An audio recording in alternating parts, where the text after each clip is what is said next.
नमस्कार, न्यूज़ 18 देख रहे हैं आप। आपके साथ मैं हूं जास्मिन शर्मा और बात करेंगे ऑनलाइन गेमिंग की दुनिया में मचे भूचाल की। जी हां, ऑनलाइन गेमिंग की दुनिया में पिछले कुछ वर्षों में भारत में बेमिसाल बढ़ोतरी हुई है। Dream 11, MPL, rummy, online lottery और सट्टेबाजी जैसे ऐप्स ने युवा वर्ग और आम नागरिकों को आकर्षित किया, तो वहीं इस इंडस्ट्री ने अरबों का कारोबार भी खड़ा कर लिया। लेकिन अब सरकार ने इस पूरे क्षेत्र पर कठोर नियंत्रण लागू करने के लिए ऑनलाइन गेमिंग बिल 2025 को लोकसभा में पास करा लिया है। इस बिल का मकसद केवल रियल मनी गेमिंग पर अंकुश लगाना नहीं, बल्कि गेमिंग से जुड़े धोखाधड़ी, मानसिक बीमारी, मनी लॉन्ड्रिंग और सट्टेबाजी से समाज, विशेषकर युवाओं का जीवन सुरक्षित बनाना है। इस बिल के पेश होने की पृष्ठभूमि में देश भर में ऑनलाइन गेम्स से जुड़े नुकसान, परिवारों की बर्बादी, आत्महत्या के मामले और आर्थिक दुश्वारियों के आंकड़े शामिल हैं। एक रिपोर्ट के मुताबिक देश में 45 करोड़ लोग हर साल ऑनलाइन रियल मनी गेम्स में लगभग 20,000 करोड़ रुपए गंवा देते हैं। खास तौर पर ड्रीम 11, MPL, रमी और फैंटेसी लीग जैसे ऐप्स ने अपने विज्ञापन और लुभाने वाले ऑफर्स के जरिए ऑनलाइन गेमिंग को इतना लोकप्रिय बना दिया था कि अब ये बच्चों से लेकर युवाओं तक में बीमारी की तरह फैल गया है। कई जगहों पर तो लूट, चोरी, वैवाहिक विवाद, परिवार बिखरने जैसी घटनाओं का सीधा संबंध इन गेम्स में फंसी लत या नुकसान से जोड़ दिया गया है। विशेषज्ञ ये मानते हैं कि ऑनलाइन गेमिंग की लत जुए की तरह होती है।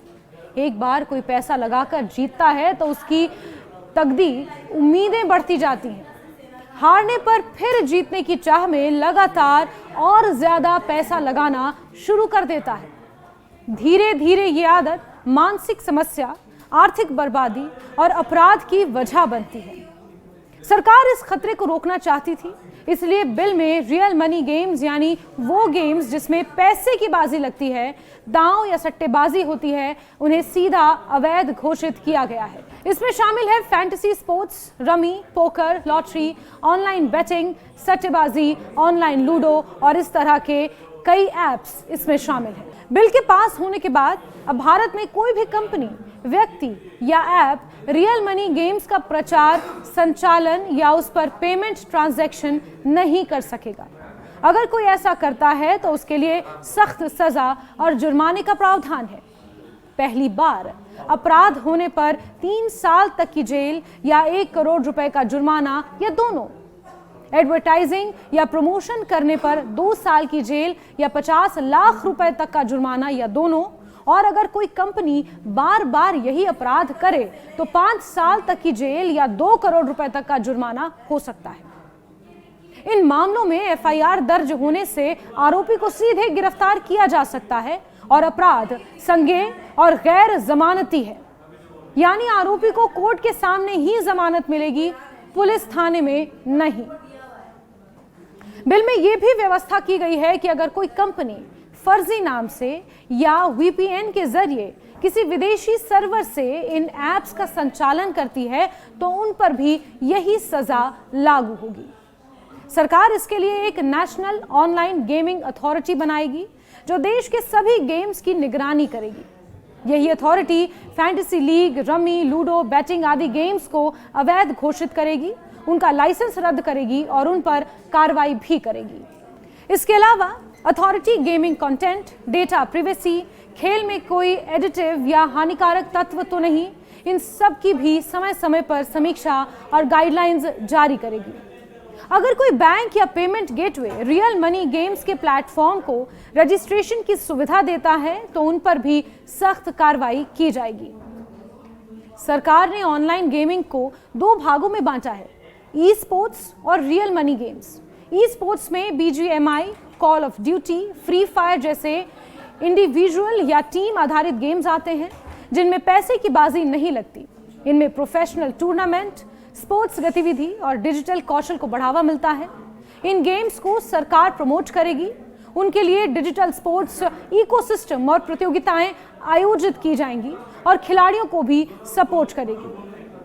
वहीं दूसरी तरफ रियल मनी गेम्स में पैसे की बाजी, दांव, सट्टा, इनाम या हार जीत का तत्व होता है। इनके परिणाम स्वरूप समाज में जुए, पैसे की लत, घरेलू विवाद, अपराध और इन्हीं के जरिए मनी लॉन्ड्रिंग और टेरर फाइनेंसिंग के केस भी बढ़े हैं। ये बिल उन कंपनियों के लिए सख्त संदेश हैं जो ऑनलाइन प्लेटफॉर्म्स पर जुए, सट्टेबाजी और पैसे के खेल को बढ़ावा दे रही हैं। इससे उन परिवारों के लिए राहत मिलेगी जो ऑनलाइन गेमिंग की लत में फंसकर बर्बाद हो चुके थे या हो रहे हैं। सरकार ने जोर देकर कहा है कि आम यूजर्स को अपराधी नहीं माना जाएगा, उन्हें पीड़ित माना जाएगा, क्योंकि वो इन एप्स में धोखे या लत का शिकार हुए हैं, यानी उनके खिलाफ कोई कार्रवाई नहीं होगी। ऐसे में यूजर का पैसा अगर इन एप्स में फंस गया है तो उसे शिकायत करने, पैसा वापसी के लिए अथॉरिटी से मदद लेने का अधिकार होगा। इस बिल के लागू होने का सीधा असर क्रिकेट, फैंटेसी लीग, आईपीएल के बिजनेस मॉडल, विज्ञापन उद्योग, डिजिटल पेमेंट और तमाम मनोरंजन सेक्टर पर भी पड़ेगा।